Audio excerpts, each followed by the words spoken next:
Paano nga ba natin talaga sinusukat ang lakas ng isang leader? Sa lakas ba ng boses niya o sa bigat ng kanyang pananahimik?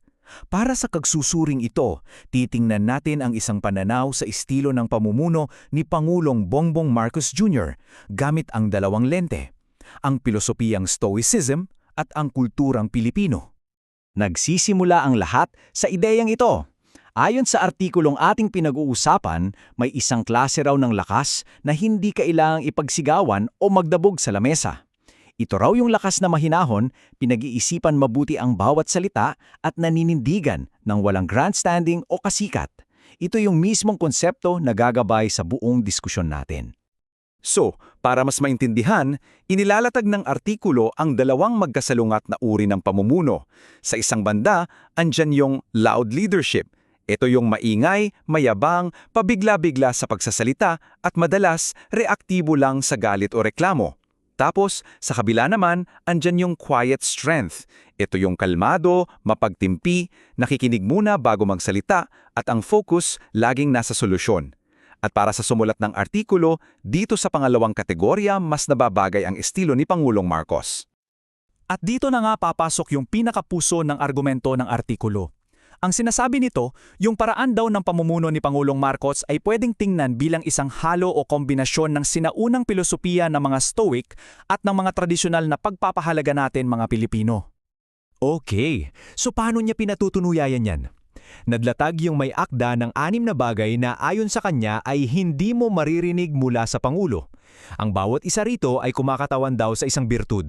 Halimbawa, yung hindi pagsasabi ng alam ko ang lahat ay humility. Yung hindi pagrereklamo, tiyaga. Itong 6 na to ang magiging framework natin. Isa-isahin natin. Unahin natin yung mga birtud na nakatuon sa pakikitungo sa ibang tao, yung pagpapakumbaba at paggalang. Una, yung ideya na hindi raw niya sinasabing alam ko ang lahat. Para sa may akda, ang punto rito ay humility. Ang tunay na lakas daw kasi, hindi yung ikaw ang laging unang nagsasalita. Ang tunay na lakas nasa galing mong makinig. Isang ideya na parehong mahalaga sa Stoicism at syempre sa kulturang Pilipino. Pangalawa, yung hindi raw pagsasabi ng hindi mahalaga ang opinyon mo. Ito naman, direktang ikinokonekta ng may akda sa isa sa pinakamahalagang value natin, ang pakikipagkapwa-tao. Kumbaga, ang bawat boses ay mahalaga, bahagi ng isang kabuuan. At ang bawat tao ay isang kapwa na dapat pakinggan at igalang. Okay, sunod naman. Mula sa pakikitungo sa iba, pasok tayo sa mga panloob na katangian, ang katatagan at ang pananagutan. Dito, ang ganda ng pagkakakonekta ng may akda sa mga konsepto. Yung hindi raw pagrereklamo, iniugnay niya sa tiyaga.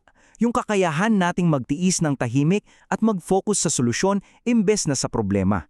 Samantala, yung hindi paninisi sa iba, yun naman daw ay pananagutan. Yung pag-ako ng responsibilidad ng may dignidad at walang drama. At para bigyang diin pa yan, sabi sa artikulo, ang pananahimik daw niya ay hindi nangangahulugang wala siyang pakialam. Isa raw itong disiplina, yung karunungan na itinatabi mo yung lakas mo para sa mga bagay na kaya mo talagang baguhin. At para sa huling bahagi ng pagsusuri ng may akda, tingnan natin yung mga birtud na tungkol sa pamamaraan ng pamumuno. Ito yung paano siya kumikilos, aksyon at pagiging maingat. Sa huling set na to, ang diin ay nasa gawa kaysa salita. Yung hindi raw pangako ng langit at lupa ayon sa artikulo ay nagpapakita ng paninindigan. Yung prinsipyo na mas mahalaga ang gawa kaysa sa mga deklarasyon. At yung hindi paglalatag ng lahat ng plano sa simula pa lang, yun naman daw ay prudence o pag-iingat. Mas pinipili ang tamang tiempo kaysa sa pagmamadali. Ngayon, pag-isahin natin ang lahat ng yan. Mula sa humility, tiyaga, pananagutan, hanggang sa paninindigan, dito nabubuo yung larawan na ipinipinta ng may akda. Ang tinatawag niyang Filipino Stoic.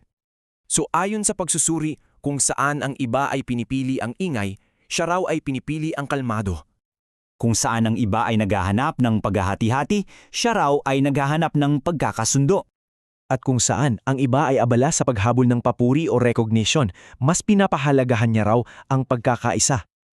At ito na yung pinakabuod ng buong argumento ng may akda, na si Pangulong Marcos daw ay isang Stoic sa prinsipyo pero isang Pilipino sa pagsasabuhay nito. isang pag-iisa, ayon sa artikulo, ng sinaunang karunungan at ng puso ng ating sariling kultura. Kaya iiwanan namin kayo ng isang tanong na pagnilayan. Sa panahon natin ngayon na sobrang ingay ng lahat, sa social media, sa balita, ano nga ba ang tunay na halaga ng katahimikan sa isang leader?